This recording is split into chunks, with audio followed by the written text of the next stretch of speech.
हमारी तरह बहुत सारी स्ट्रगल, बहुत सारी चैलेंजेस ली है, और आज वो दुनिया की टॉप 10-30 कंपनी जो है उसमें से आज वो एक डायरेक्टर है। और मैं आज आपसे दिल से बात करना चाहती हूँ सर। सबसे श्योर। पहला मेरा जो सवाल है आज आपके लिए, सर, नेटवर्क मार्केटिंग आपको कैसे मिला? यानी कैसे ओह। पहली बार पहचान हुई network marketing? To be honest, मैं जब अपना कैरियर शुरू किया तो कुछ समय मैंने एक दो कंपनीज का जिक्र करना चाहूंगा, सोमदत्त बिल्डर्स और जिंदल ग्रुप। तो इन दो कंपनीज में काम किया, थोड़ा थोड़ा काम किया। और जब मैं जिंदल ग्रुप में था तो एक मेरी फ्रेंड थी, उसका एक फोन आया कि एक कंपनी है जो स्वीडन से आई है, मल्टीनेशनल है, और एक पोजीशन के लिए ढूंढ रहे हैं, तो आप फिट बैठते हो, आप जाओ उस कंपनी में। तो मैंने कहा ठीक है, मैं चला जाता हूँ इंटरव्यू के लिए। और सच मायने में दोस्तों, मैं उस कंपनी में गया तो कंपनी क्या थी क्या नहीं मुझे कुछ नहीं पता था उस कंपनी के बारे में। बस मुझे एक दो चीजें बताई गई थी कि वो कॉस्मेटिक की कंपनी है, राइट। तो वो कॉस्मेटिक की है और वो नई डायरेक्ट सेलिंग की कंपनी है, मतलब हिंदुस्तान में एक नया नई चीज शुरू हो रही है। तो मेरे को कुछ पता नहीं था डायरेक्ट सेलिंग के बारे में, कभी सुना नहीं था डायरेक्ट सेलिंग के बारे में। और तो मैंने उससे पूछा अपने फ्रेंड से कि क्या होता है डायरेक्ट सेलिंग। उसने कहा मुझे भी ज्यादा नहीं पता, तू नेट पे देख ले। तो थोड़ा सा नेट पे मैंने उसके बारे में स्टडी किया, तो मेरे को लगा कि यार बात करने से पैसा आता है। तो मतलब जब ये देखा, मैंने कहा यार कुछ समझ नहीं है, बट बहुत अच्छा लग रहा था, कॉस्मेटिक कंपनी। मैंने कहा ओहो। और टू बी ऑनेस्ट, उस वक्त मैं बहुत यंग था, तकरीबन क्या थी आपकी तब? मैं 20 साल का था तकरीबन। I can understand. और दूसरा, जैसे मैं स्टेप डाउन हुआ, मतलब गया इंटरव्यू देने, और जैसे मैंने ऑफिस देखा, मैंने कहा बस उसी दिन डिसाइड कर लिया। मैंने कहा नहीं नहीं नहीं, इस कंपनी में जरूर काम करना है मुझे। और डायरेक्ट सेलिंग को, एक नई इंडस्ट्री आ रही थी, मेरे को सीखने का बहुत शौक था शुरू से। तो मैंने कहा ये इंडस्ट्री नई आई है हिंदुस्तान में, मुझे नहीं पता फ्यूचर क्या होगा, बट मैं इसको सीखता हूँ, करता हूँ। और लकीली मुझे उस कंपनी में जॉब मिल गई। तकरीबन 1996 में मैंने उस कंपनी को ज्वाइन किया। और 2001, मेरे को आज भी याद है डेट, 9 मार्च को मैंने उस कंपनी को रिजाइन किया। तकरीबन 5 साढ़े 5 साल मैंने उस कंपनी में काम किया। और ऑब्वियसली बहुत सारे लोग, वो स्वीडिश मल्टीनेशनल कंपनी है कॉस्मेटिक की, तो लोग समझ गए होंगे किस कंपनी का मैं बात कर मेरी रहा हूँ। भी तो पहली कंपनी थी वो। तो पहले मैं यूजर थी उस कंपनी की, बढ़िया से, वो भी मेरी भी पहली कंपनी थी, और अच्छा, 99 ओके। में ही मैंने भी ज्वाइन किया था। बट आपको देखा नहीं कभी मैंने वहां पे। हाँ, मैं ऑपरेशंस में पहले मैं, मतलब जब ज्वाइन किया तो एज ए सेक्रेटरी ज्वाइन किया था, और 6 महीने में ही उन्होंने मेरे को ऑपरेशंस पे लिया। ऑपरेशंस के बाद मैं सेल्स में आया, और तकरीबन 5.5 साल का सफर मैंने उस कंपनी में किया। तो बहुत अलग अलग डेस्क पे बैठा और बहुत कुछ सीखा उस कंपनी से, नो डाउट। बट मैंने सुना है सर कि आप डिस्ट्रीब्यूटर हुआ करते थे। यस, बिल्कुल आपने सही सुना है दीपल। मैं 2001 में जब मैंने इस कंपनी को छोड़ा, तो उसका एक कारण था। मैं वहां पे उस कंपनी में बहुत ज्यादा ट्रेनिंग्स, और एक्चुअली में मुझे लर्निंग का बहुत शौक है, तो मैं बहुत ज्यादा पढ़ाई करता हूँ और लर्न करता रहता हूँ। तो एक ट्रेनिंग, मेरे को याद है 2001 जनवरी में मैं ट्रेनिंग अटेंड करने गया था। और जब ट्रेनिंग अटेंड की तो उसमें कुछ चीजें बताई गई, और उसमें कुछ चीजें बताई गई तो बहुत लंबी ट्रेनिंग थी वो उसके बारे में। बट उसमें एक चीज मुझे बहुत अच्छी लगी। ट्रेनर ने कहा क्या आप करोड़पति बनना चाहते हो? मैंने अच्छा। कहा मैं सबसे पहले बनना चाहता हूँ। तो वो जो ट्रेनर था उसने कुछ चीजें बताई, और आई स्टिल रिमेम्बर जो जे पॉल गेट्टी 3 प्रिंसिपल थे, वो उन्होंने वहां पे डिस्क्राइब किए। और जैसे ही जे पॉल गेट्टी 3 प्रिंसिपल मैंने ध्यान से सुने, और मेरे को याद आ गया। मैंने कहा yes, this is the actually के मिलेनियर या बिलेनियर बनने का एक बहुत इंपॉर्टेंट रास्ता जे पॉल गेट्टी 3 प्रिंसिपल है। और उस ट्रेनिंग के बावजूद मेरे बहुत चेंज हुआ मेरी लाइफ में। 9 मार्च मैंने वो ट्रेनिंग अटेंड की, उसके 1 महीने तक मैंने अपने फैमिली में डिस्कस किया कि मुझे अब जॉब नहीं करनी है, मुझे रिजाइन करना है और मुझे अपना बिजनेस करना है। तो घर वाले सारे परेशान, क्योंकि आप जानते हो मेरी भी फैमिली में किसी ने बिजनेस नहीं किया था, सब जॉब में थे। तो लोग, मेरे मम्मी ने और मतलब एवरीबॉडी से, नहीं नहीं नहीं, ये जॉब में सैलरी तो आ रही है, वो भी चली जाएगी। और 2001 में भी बहुत अच्छी सैलरी थी, बट मल्टीनेशनल में थी। तो मैंने कहा नहीं, मुझे रिस्क लेना है, मुझे रिजाइन करके और बिजनेस शुरू करना है। और 9 मार्च को मैंने वो रिजाइन किया।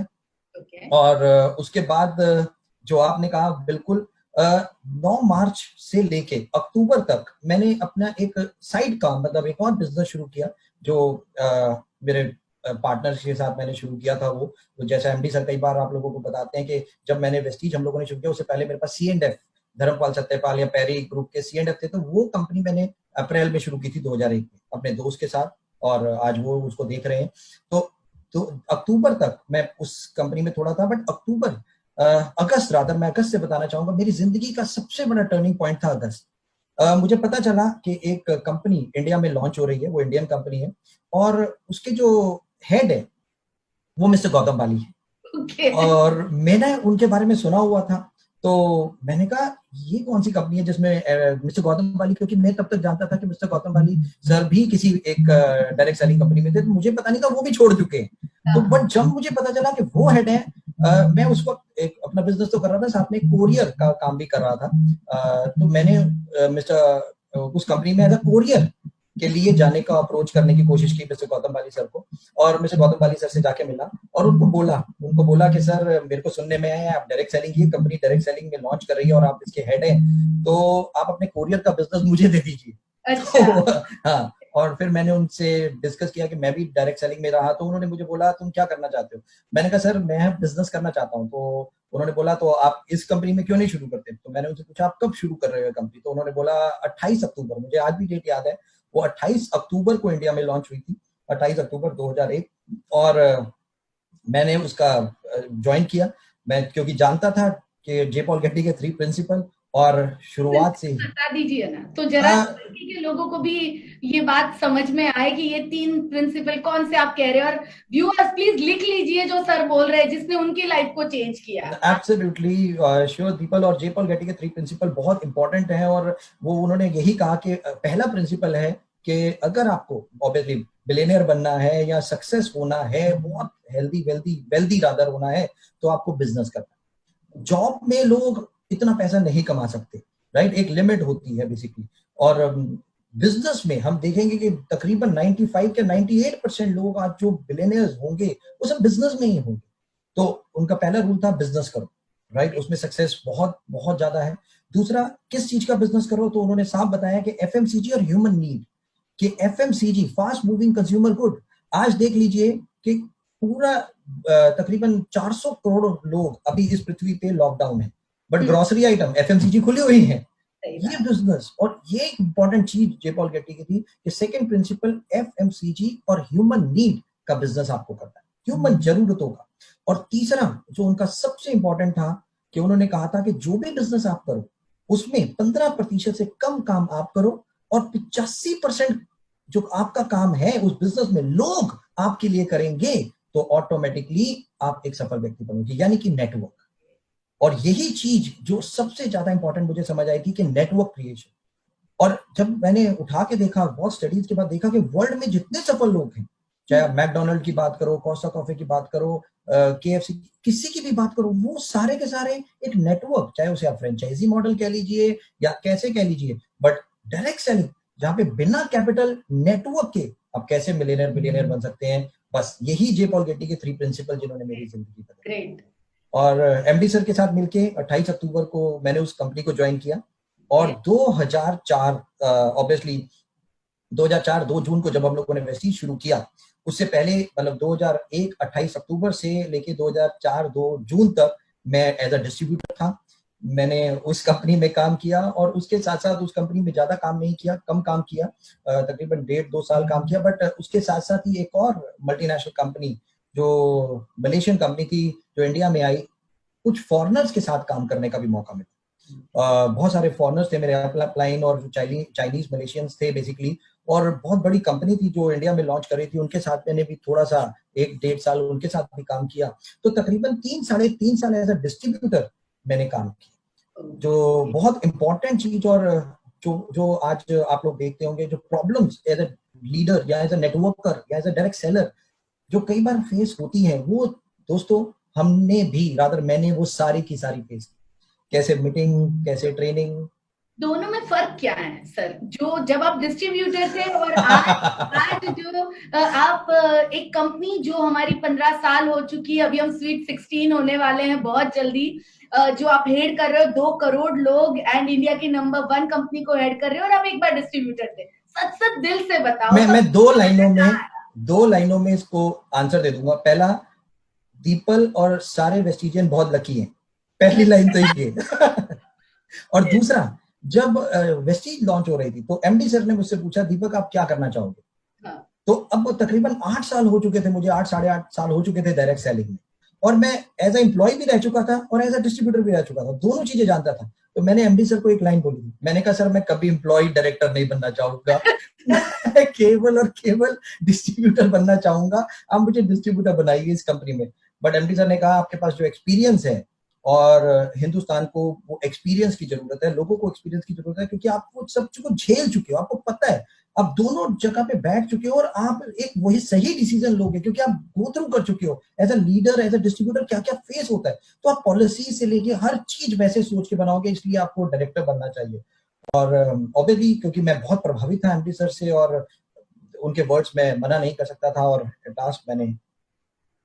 तो अभी अभी बताओ ना, एक्चुअली आप हो डायरेक्टर, पर सच बोलो, अंदर तो एक अभी भी एक दिल डिस्ट्रीब्यूटर दिल है। लीडर है, दिल सही बात है ना? डिस्ट्रीब्यूटर है, दिल डिस्ट्रीब्यूटर है 100%। और हर चीज जब भी मैं लोगों से मिलता हूँ, या बहुत सारे लोग जानते भी होंगे, मैं कई बार मतलब उनको कहता भी हूँ कि आप मेरी कुर्सी पे 1 महीना आके बैठ के देखिए, और मैं आपकी कुर्सी पे बैठना चाहूंगा। तो आप और तनवीर सर बहुत बार कहते हैं कि कुछ दिन तो बिताइए। सो यस, तो बहुत लोगों को लगता है कि कंपनी के मालिक बन जाना तो इट्स वेरी इजी, बट जितना मुझे मालूम है कि दोनों चीजें संभालना, भले आप एमडी है, आप डायरेक्टर है, पर आपको नेटवर्क को भी देखना है और लॉजिस्टिक और ये सब बहुत सारी चीजें देखनी होती है। तो मैं भी कहती हूँ नहीं भाई, मैं जहाँ हूँ बहुत खुश हूँ और बहुत लकी हूँ। So but sorry. No I know. एक एक एक इंस्टांस सुनाना चाहूंगा यहाँ पे। एक बार क्या हुआ, मेरे को सूरत जाना था, और मेरा 4 दिन का गुजरात का प्रोग्राम था। तो ऑब्वियसली कल्पेश भाई मेरे फेवरेट, तो ऑटोमेटिकली मैंने कल्पेश भाई को फोन किया, मैंने कहा गुजरात आ रहा हूँ और सूरत में आपकी टीम है, तो आप भी मेरे साथ चलो। तो मेरी सुबह 8 बजे की दिल्ली से फ्लाइट थी, और 10 बजे सूरत बड़ौदा पहुंचनी थी। तो मैंने कहा कल्पेश भाई आप बड़ौदा मेरे को पिक करो, तो साथ जाएंगे सूरत। और सूरत से हमें रात को अहमदाबाद आना था, क्योंकि अगले दिन फिर अहमदाबाद में मीटिंग थी, और उसके अगले दिन अलग अलग जगहों पे मीटिंग थी। तो कल्पेश भाई ने कहा बिल्कुल बिल्कुल सर, चलो चलो चलते हैं। तो वो 10 बजे मेरी फ्लाइट लैंड हुई, और कल्पेश भाई एयरपोर्ट पे थे। और कल्पेश भाई जब एयरपोर्ट पे थे, कल्पेश भाई सुन रहे होंगे तो जरूर याद कर रहे होंगे वो दिन। तो मैंने कहा कल्पेश भाई चलें, कहते चलो। 10:15 बजे हम लोग गाड़ी में बैठे, मैंने कहा कल्पेश भाई आज मैं आपको बहुत अच्छा, आप मेरे को लंच कराओगे गुजराती, और मैं भी आपको बहुत अच्छा लंच कराऊंगा आज गुजराती। हमारी 2 बजे सूरत में मीटिंग थी, और तकरीबन दीपन आप जानते हो कि बड़ौदा से सूरत 3 घंटे में आप आराम से पहुंच जाते। तो मेरा टारगेट था कि 10:15, 11:15, 12:15, 1 बजे तक पहुंच जाएंगे, 2 बजे मीटिंग है, तो 1 घंटा लंच ब्रेक मिल जाएगा, राइट। तो ये कैलकुलेशन हमने की। तो हम जब रास्ते में गए, तो वहां पे एक ब्रिज पड़ता है, आप भी जानते हो, वो बारूच का ब्रिज है मेरे ख्याल से। तो उस पे बहुत जाम लगता है, और हम उस जाम में फंस गए 1 घंटा। और जब तक हम सूरत पहुंचे तब तक 2:15 बज चुके थे। और मैंने कल्पेश भाई को कहा चलो छोड़ो लंच, आप बैठो जरा ट्रेनिंग में, मैं ट्रेनिंग करता हूँ और डिनर बहुत अच्छा कराऊंगा आपको मैं। और 6 बजे तक हमारी मीटिंग खत्म हुई, और अब हमें अहमदाबाद पहुंचना था, और सूरत से अहमदाबाद तकरीबन 6 घंटे, राइट। मैंने कहा चलो कल्पेश भाई बैठो, और कल्पेश भाई बैठे।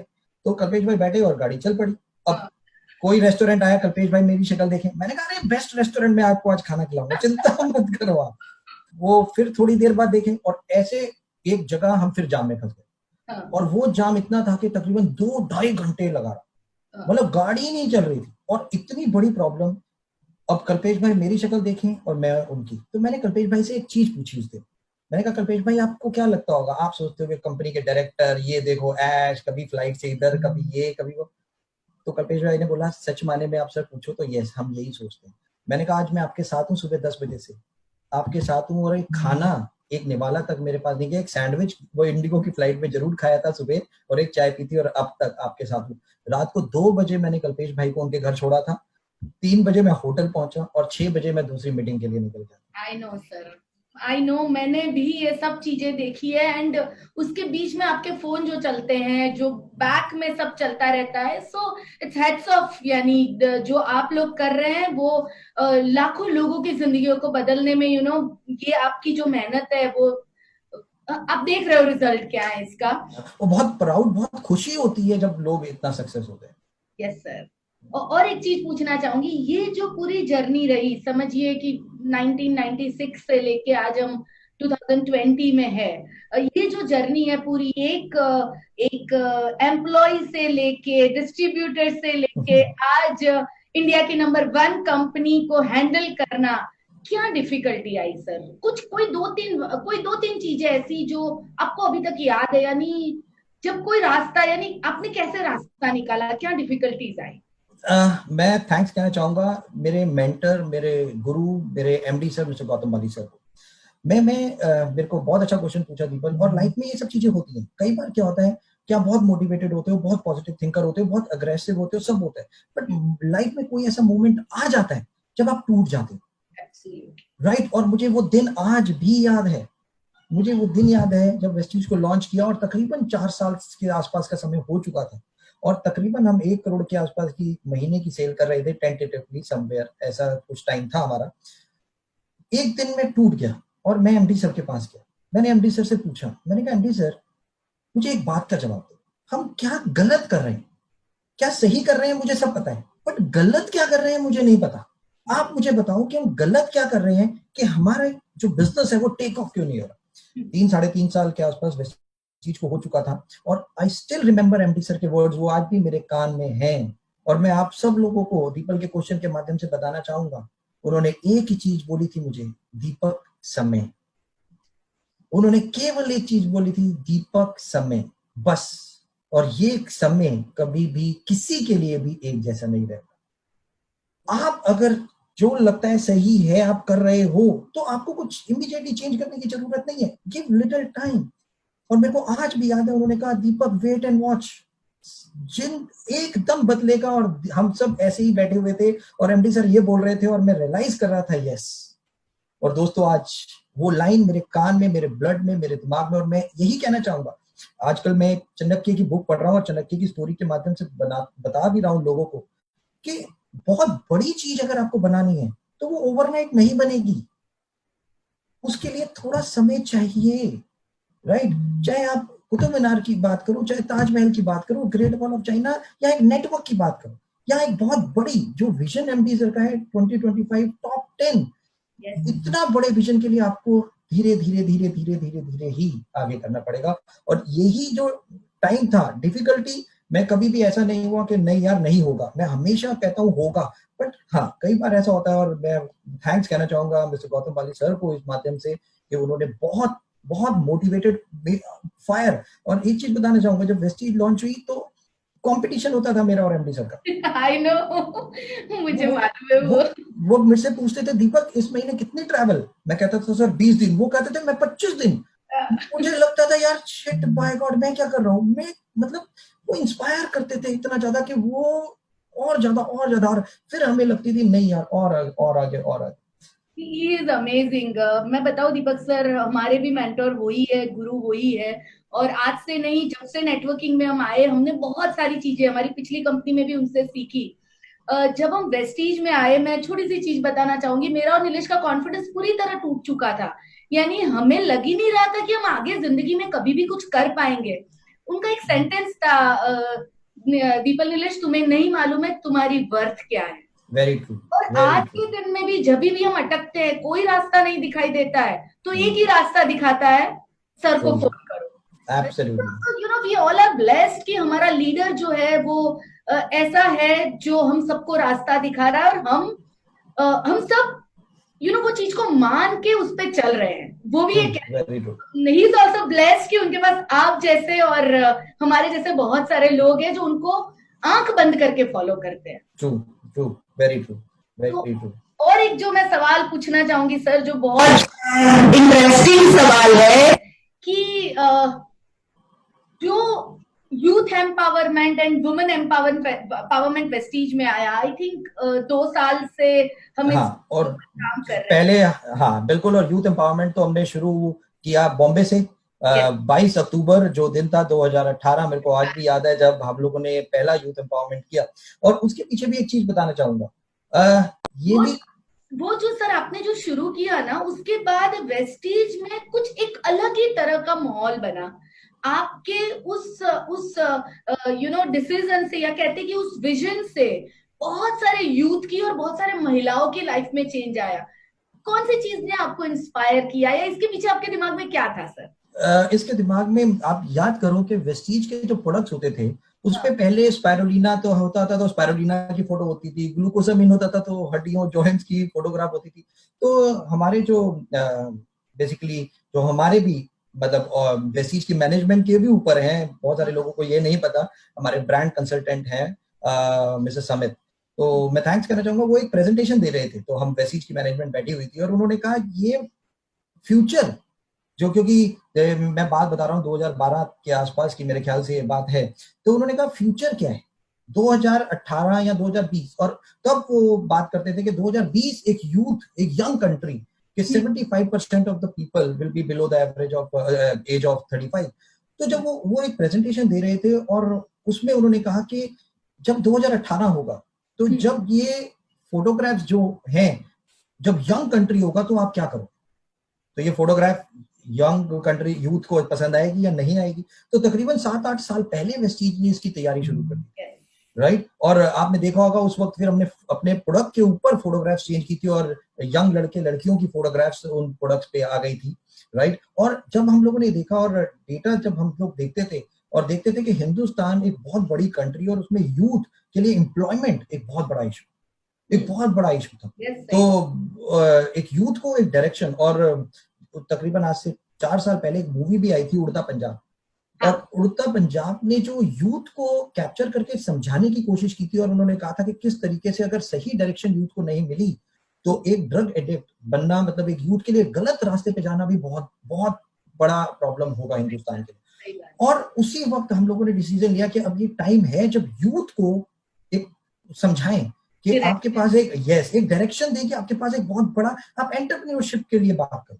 आज अब्दुल कलाम जी ने जो कहा, उनके वर्ड्स कि जॉब सीकर से ज्यादा अच्छा जॉब गेटर, जॉब मतलब बनाना, लोगों को जॉब देने के ऊपर आप आज की डेट में काम करो। यही चीज जो थी, जो सबसे इंपॉर्टेंट थी। और हम लोगों ने प्लान किया क्योंकि उस वक्त 2014-15 में हमारे पास यूथ, ऐसे भी यूथ नहीं थे जिनके पास ऐसे चेक्स हों। धीरे धीरे धीरे ग्रूम किया गया धीरे धीरे, और 2016-17 के पास जो यूथ था वो आया, उन्होंने चेक्स अपनी अचीवमेंट की, और 2018 में हम लोगों ने उनके अचीवमेंट को दिखाना शुरू किया। तो यूथ एम्पावरमेंट तो इस तरीके से हम लोगों ने वर्कआउट किया, बट वुमेन एम्पावरमेंट एक और चीज थी और जो बहुत इंपॉर्टेंट थी, क्योंकि मैं एक फीमेल का नाम, जो मेरी ट्रेनर है कलकत्ता से, मिस्टर आरती तिवारी, मिसेज आरती तिवारी, जिसके बारे में मैं बताना चाहूंगा। हम लोग सारे के सारे बैठ के एक फीमेल के सक्सेस को प्रोजेक्ट करने की हमेशा बात करते थे।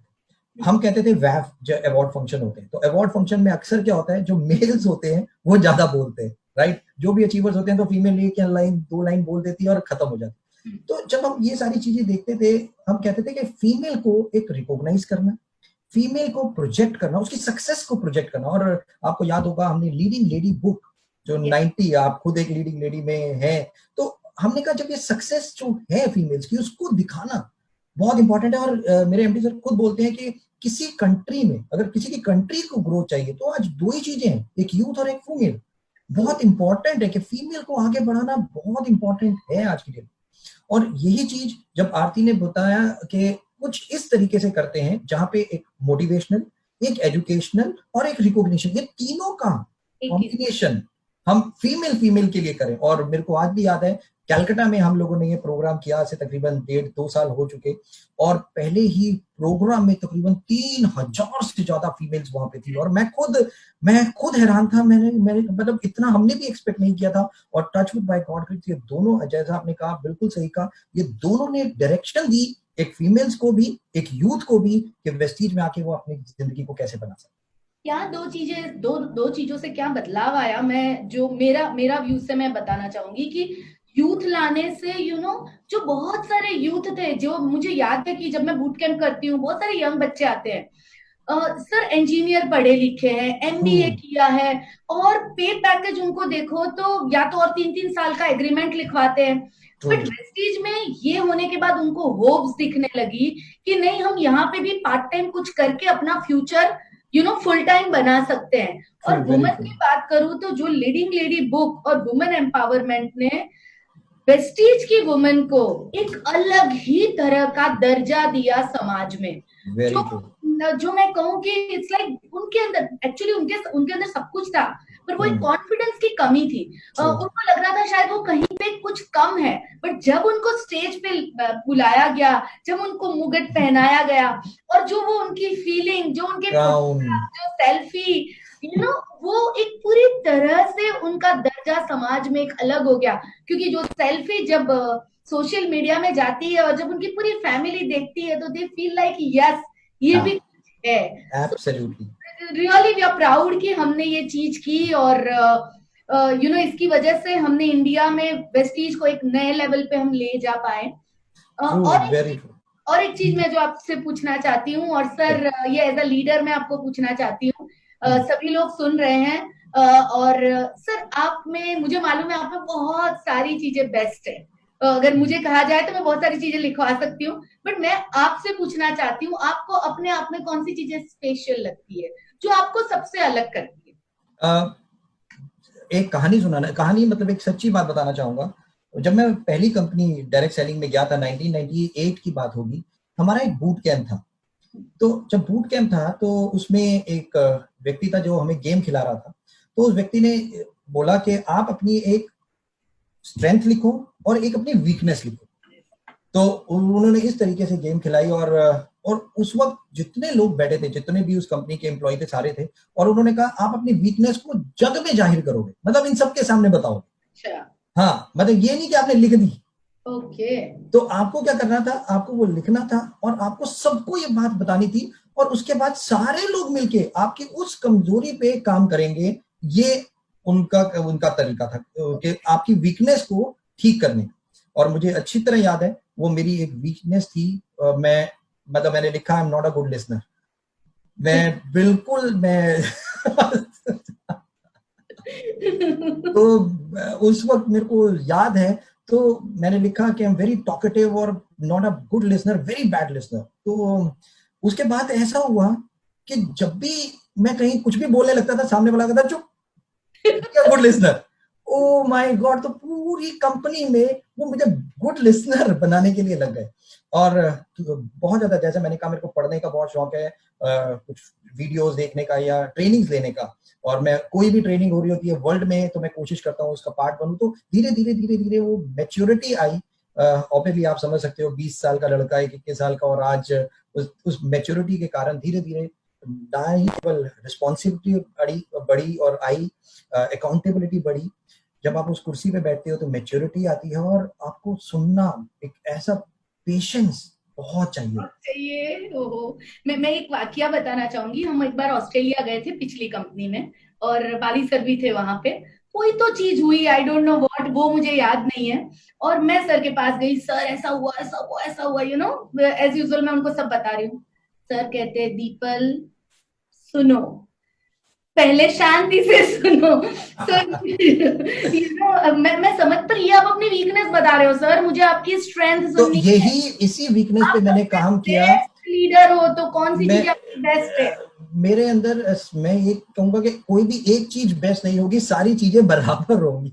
तो चाहे वो अग्रेशन की बात करो, मैच्योरिटी की बात करो, अकाउंटेबिलिटी की बात करो, ये सब चीजें अब आ गई और उस लेवल पे आ गई। बिजनेस की अग्रेशन जोरदार आपके अंदर है, राइट? फिर आप कह रहे हो कि आपके अंदर मैच्योरिटी, अकाउंटेबिलिटी, आप मैच्योरिटी बहुत धीरे धीरे अपने अंदर ग्रो की। देन आप कह रहे हो कि आप अच्छे लिसनर बने, सो और टीचेबल है। आप कह रहे हैं आज भी आप बहुत कुछ सारी चीजें सीख रहे हैं, यानी आप सीखना अभी तक बंद नहीं किया है, इट्स कंटिन्यूस प्रोसेस। बिकॉज मैं एक लेडी को फॉलो करता हूँ, और यूथ वुमेन एम्पावरमेंट में मैं उनकी कहानी सुनाता हूँ, इंदिरा नूई।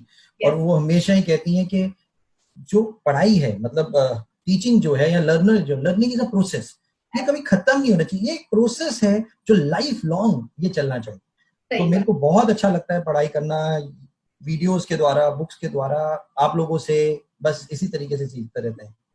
तो मैं भी कंटिन्यूस, मेरे भी कोर्सेज, बुक सब चालू होता है, और आपसे भी बहुत कुछ हमें सीखने मिलता है। Last and most important question sir, आप वेस्टिज डिस्ट्रीब्यूटर का 5 साल बाद का फ्यूचर आपके आंखों में क्या है? आप क्या विजन देखते हैं, मैं वो जानना चाहती हूं। तो 2014 में मैं आप लोगों को लेके जाऊंगा। 2014-15 की बात है। मैं एक यूएस की बहुत बड़ी कंपनी से पढ़ाई कर रहा था। तो वो मैं पढ़ाई कर रहा था, उस कंपनी का नाम कॉलेज बेसिकली वो है क्रेस्कॉम, तो बहुत फेमस है। तो मैं उनसे पढ़ाई कर रहा था, तकरीबन 1 साल का मैनेजमेंट कोर्स था। तो जब मैं पढ़ रहा था तो उसमें एक क्वेश्चन पूछा जाता था आपसे, और ये क्वेश्चन बहुत इंपॉर्टेंट है, और ये मैं अपनी ट्रेनिंग में भी पूछता हूँ कि इसको मैं इस तरीके से बोलता हूँ, आप जिंदा क्यों हो। तो ऑब्जेक्टिव ऑफ लाइफ या पर्पस ऑफ लाइफ पूछने का मतलब होता है बेसिकली। तो उन लोगों ने मेरे से ये पूछा था, उन्होंने पूछा था what is Deepak your objective of life, या पर्पस ऑफ लाइफ डिफाइन करो आज। तो तब मैंने एक पर्पस ऑफ लाइफ डिफाइन किया था 10 साल का। तो 2015 में 2025 का मैंने डिफाइन किया था, मैं क्या चाहता हूँ 5 साल बाद, आज 2020 में मैं, और पूरे 2025 में मैं क्या चाहता हूँ, मैंने वो लिखा हुआ है आज। और मैं अपने जो मेरे टीचर थे उनको दे के आया था, आज भी लिखा हुआ है उनके पास, मिस्टर रोहित के पास। उसमें मैंने साफ लिखा था कि मैं अपने द्वारा 1000 लोग ऐसे होंगे 2025 में जिनकी इनकम करोड़ों में होगी। ये मेरा थॉट है, ये मैं उसके ऊपर काम करूंगा। मैंने अपनी जिंदगी का ऑब्जेक्टिव और पर्पस ऑफ लाइफ ये बनाया था कि 1000 लोग उनकी इनकम करोड़ों, तो 1 करोड़ से ज्यादा इनकम उनकी 100% होगी, और वो 1000 लोग होंगे। और ये मेरा वेस्टीज का और मेरा ऑब्जेक्टिव, पर्पस और वेस्टीज का फ्यूचर, वेस्टीजियंस का फ्यूचर, ये ऑटोमेटिकली मैं आप लोगों को बता सकता थोड़ी हूँ। सी लाइफस्टाइल डिस्क्राइब करिए ना, आप देखते तो तो मैं लाइफस्टाइल क्या होगी, थोड़ा सा डिस्क्राइब करिए। So हाँ, we तो मैं can like that. इसको मैं डिस्क्राइब करता हूँ बहुत अच्छे तरीके से। और ये एक मुझे मालूम है। मैं तो अक्सर मैं आपसे ही डिस्क्राइब करने की कोशिश करता हूँ कि एक दिन दीपल और नीलेश बैठे हुए थे, अच्छा। राइट। हाँ, अब दीपल और नीलेश आप दोनों बैठे हुए थे, और नीलेश, ये 2024 की बात है, तकरीबन 2023 खत्म होने वाला है, दिसंबर चल रहा है, और नीलेश और दीपल बैठे हुए हैं। तो नीलेश एकदम, उनके मोबाइल पे एक मैसेज बजता है और नीलेश को गुस्सा आ जाता है। और नीलेश को जैसे ही गुस्सा आता है, दीपल पूछती है क्या हुआ, आप गुस्सा में क्यों आ गए एकदम, ये मैसेज क्या आया। तो वो कहते हैं यार ये वेस्टीज का पे आउट आया है।